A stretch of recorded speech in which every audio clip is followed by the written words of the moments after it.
Hello again, everybody. I'm Scott Casper, and it's time to take a look at this week's news and features from USA Wrestling, the national governing body of our sport. We start the week at the U.S. Olympic Training Center in Colorado Springs. The Dave Schultz Memorial International, the 16th edition, held in memory of the late Olympic and world champ Dave Schultz. This year, 3 members of the family were at the OTC as special guests of USA Wrestling.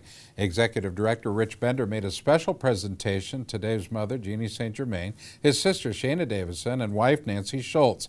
USA Wrestling also honored Gene Davis, who was an Olympic bronze medalist in '76 and a great friend of the Schultz family.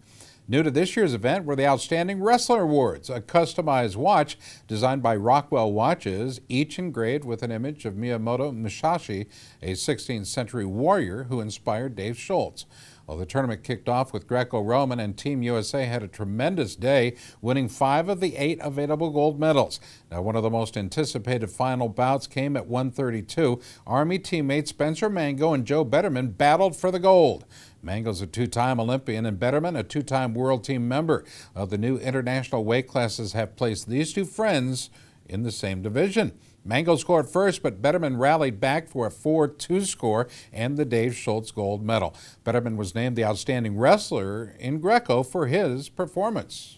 Me and Mango used to wrestle back in the 55 days, a little at 60, and we just make each other better. And if I would have lost, I'd be happy for Mango, and I'm sure it's the same for him. But we'll get back in the room. We've just been scouting these foreign teams while you're here and pick them apart together. Well, the explosive Kendrick Sanders won his 2nd straight Schultz title with a dominant 9-0 finals win over Bo Beckman at 156 pounds. I wanted to come out on my feet aggressive. That's what my goal was for the whole tournament, just to work on my feet. And I did that pretty well in the finals. Bo's a tough opponent. Well, Robbie Smith celebrated his 27th birthday by defeating American David Arndt 3-2 in the finals at 286. This is his first Schultz title. I almost had him pinned. If I had a little more time on the clock, probably I would have pinned him. But Arndt's a great competitor. Me and him, if it wasn't for him battling in the country, top 3 guys are pretty solid, me, him, and Eric, So it's really good to have that competition to get me better. Well, in a battle of Minnesota Storm teammates, 2-time World Team member Andy Bisick downed 2010 World Team member Jake Fisher by the score of 5-0 at 165. It was his 2nd career Schultz title. It comes down to sometimes some unpredictable things. This time, I felt like I controlled, like I needed to, and I got the win. 2013 World Team member Jordan Holm earned his 2nd straight Schultz title when he beat Army star Peter Hicks 5-0 in the finals at 187 pounds.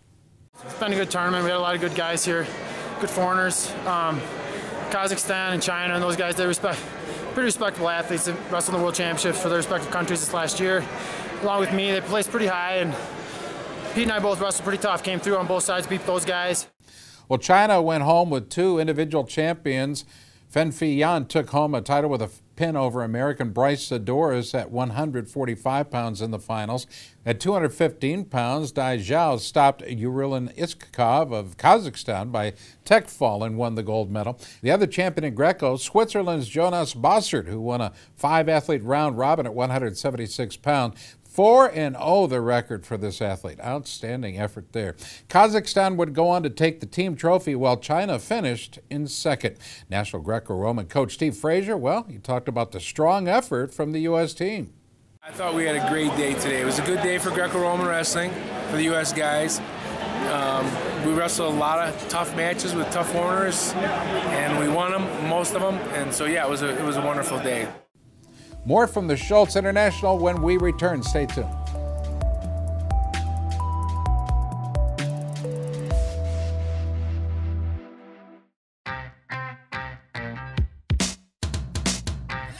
ASICS has been there. They've been the lifeblood of the sport. It's been a long time, and they've been at the top of the game every year, forever. And I'll tell you what, now that I think about it, maybe that's where I've gotten my inspiration, because I always want to be in the top of my game in wrestling, and I think that's where ASICS is and wants to be as well.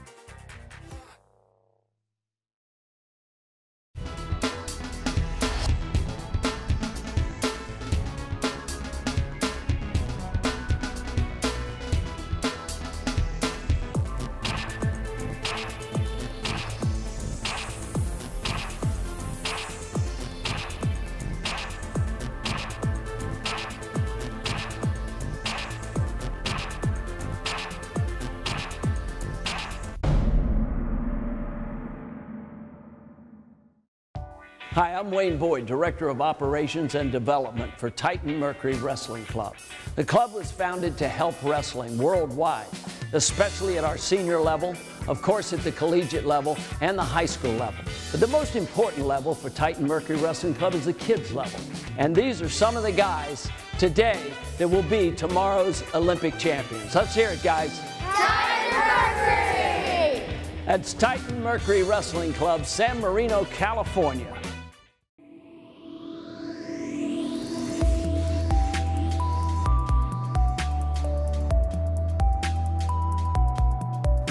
Well, next up was the men's freestyle event. More American athletes kicked off the international year with gold medal performances. One of the featured bouts of the event came in at 143 pounds. The finals there. Former Penn State national champ Frank the Tank Molinaro battled Puerto Rico star Franklin Gomez. He was an NCAA champ, if you remember, from Michigan State and also a past world silver medalist. In a highly competitive battle, it was Molinaro who ruled the day, winning a tight 1-1 decision. Gomez lost the bout when he failed to score in the second period while on the shot clock for passivity.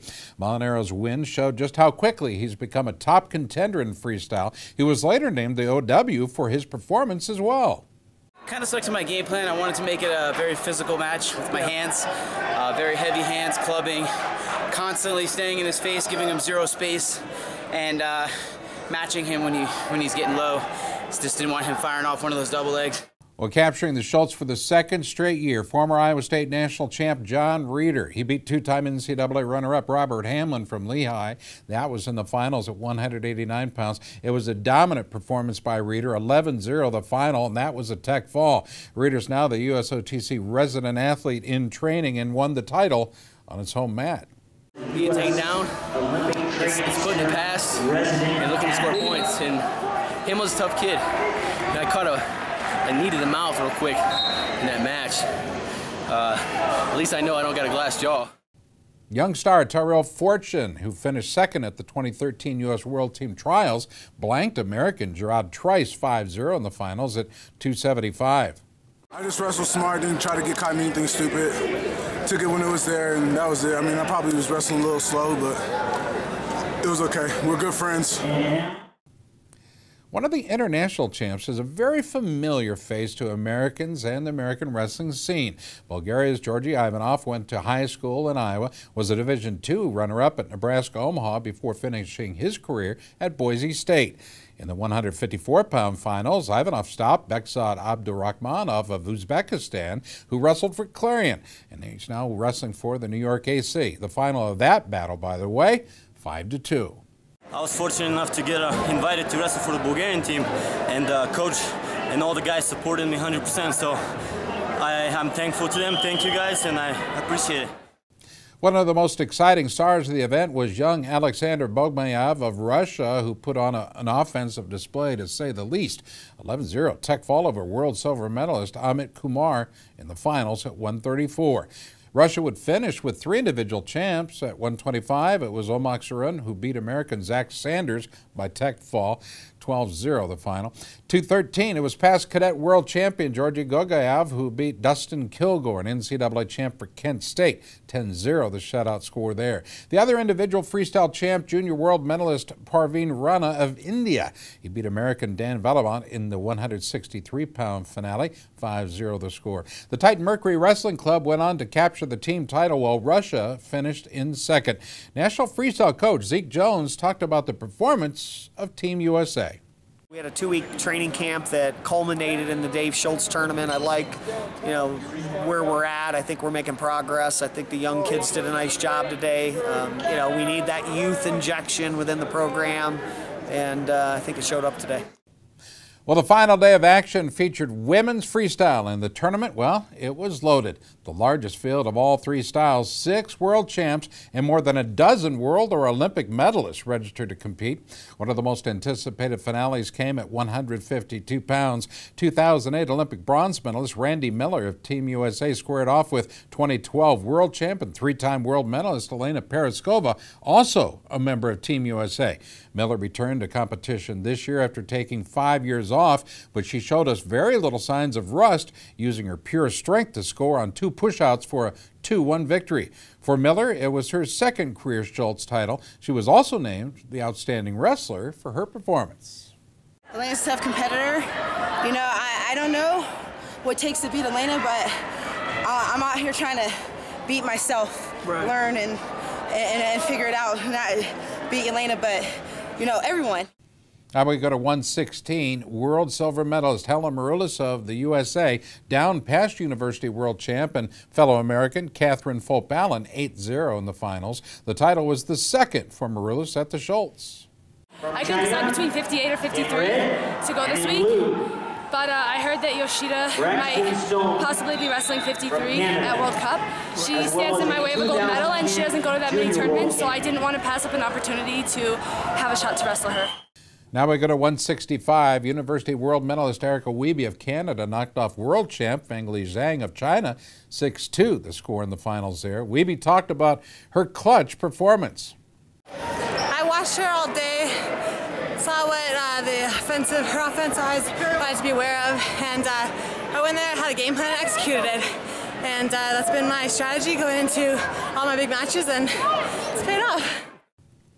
Well, Team Canada had 2 individual champions. 2012 world champ Jessica McDonald, she rallied from behind for a 14-4 tech fall victory at 105, beating 2-time world bronze medalist Alyssa Lampe of Team USA. Canadian head coach Lee Vierling talked about his team's performance. This is where we get to test our mettle, and we're trying to progress. We got some work to do still, but I'm quite happy. People who stepped up today stepped up pretty big, I thought, and so that's puts us in a good position in those weights. Well, China brought a talented team to America and emerged with 3 individual champs. Zhuang Zhang won the title at 121 with a first period fall over India's Babita Kumari. World champion Lang Zhang recorded a first period fall over junior world silver medalist Braxton Stone Papadopoulos of Canada, 127 pounds, the finals there. China had 2 finalists at 138 pounds. That's where Zhang Tingzhou won the forfeit over world champion teammate Lazuma Z. Well, the other champ was India's Sakashi Malik, who defeated junior world bronze medalist Jennifer Page of the USA in a 14-4 tech fall. It was a battle at 132 pounds. In the end, China would capture the team title, while Canada finished in second. We talked with U.S. national women's coach Terry Steiner about the strong American effort. As long as I can remember, I mean, this is definitely the most competitive international field that we've had. You know, it's very tough. I mean, weight classes, I mean, I think at 48 kilos we had 28 people or 24 people. I mean, those are big numbers. This week's news and features from USA Wrestling continue when we do. Stay tuned.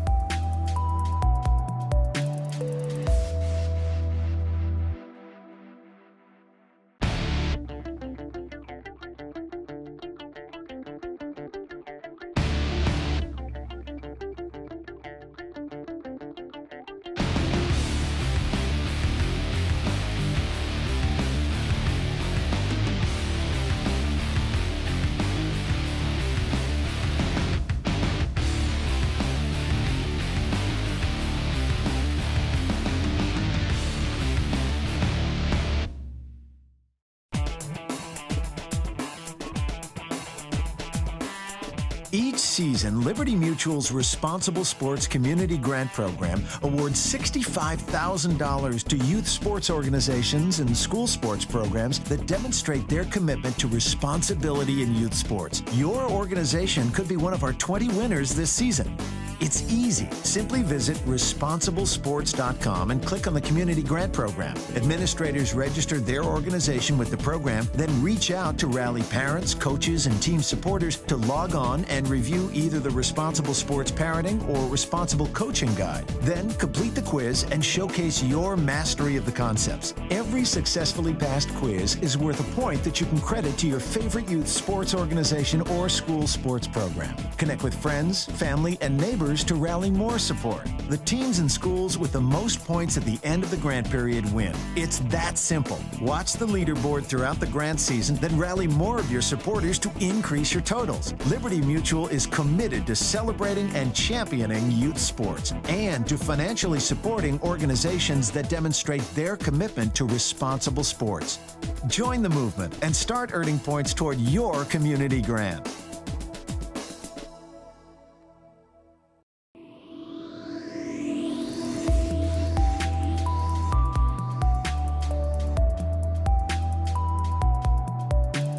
Well, the Schultz has completed, and now everybody kicks it into high gear. International season is in full swing.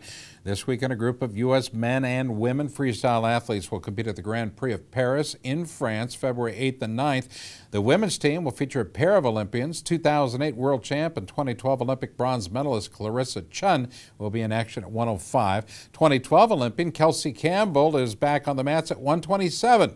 Also competing for the U.S., two-time U.S. world team member Jessica Medina at 116.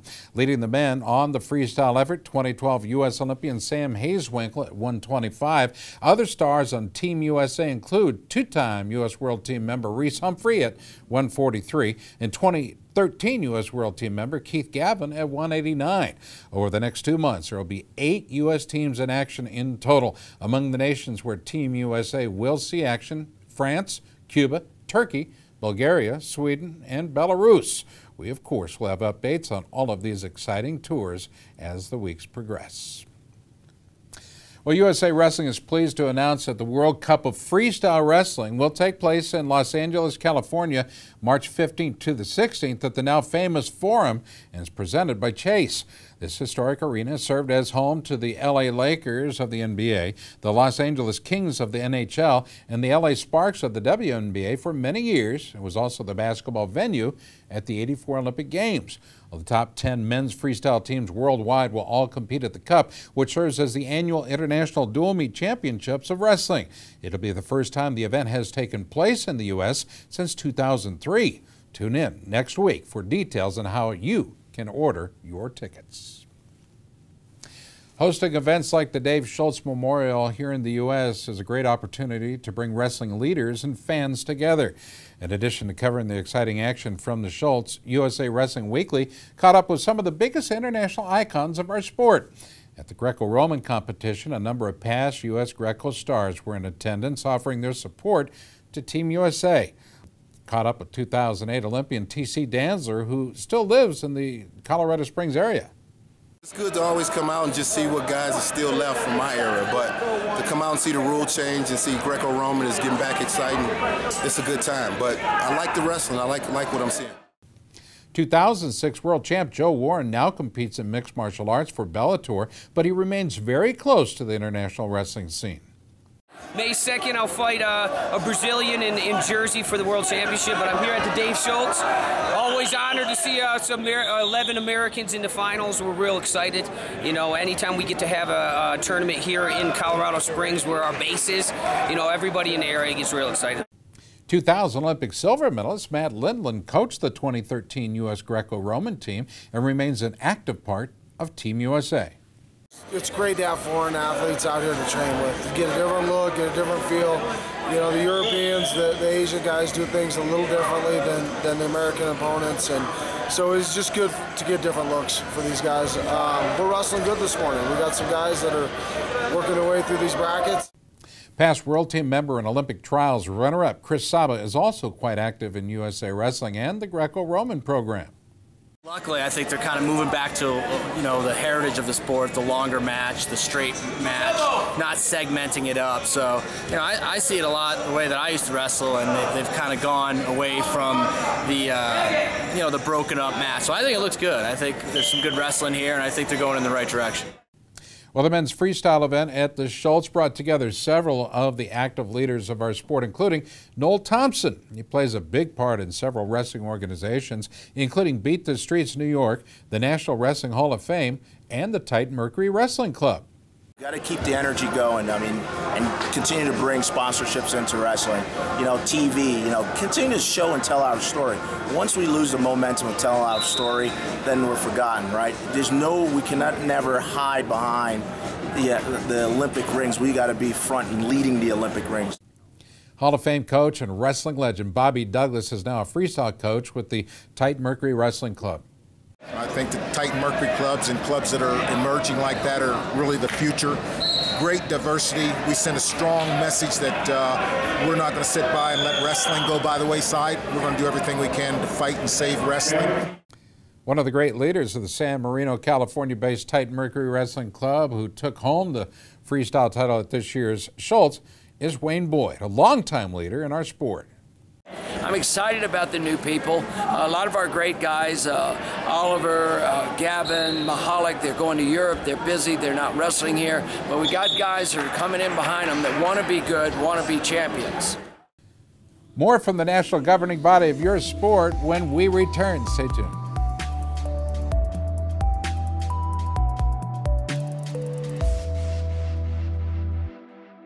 There comes a point in your life that determines who you are, whether you will lead or follow, whether you will fight or give in, whether you will win or lose, and what you will count as your victory.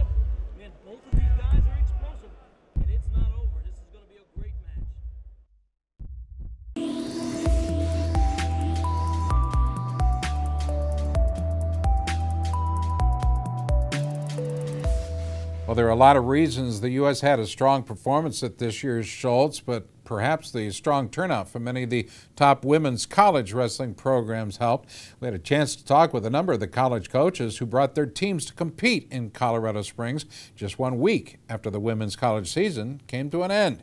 King University coach Jason Mormon talked about his WCWA championship team and their commitment to competing at the international level. I think anytime you have an opportunity to get international competition, especially here, you know, in the States, you know, you want to take advantage of that.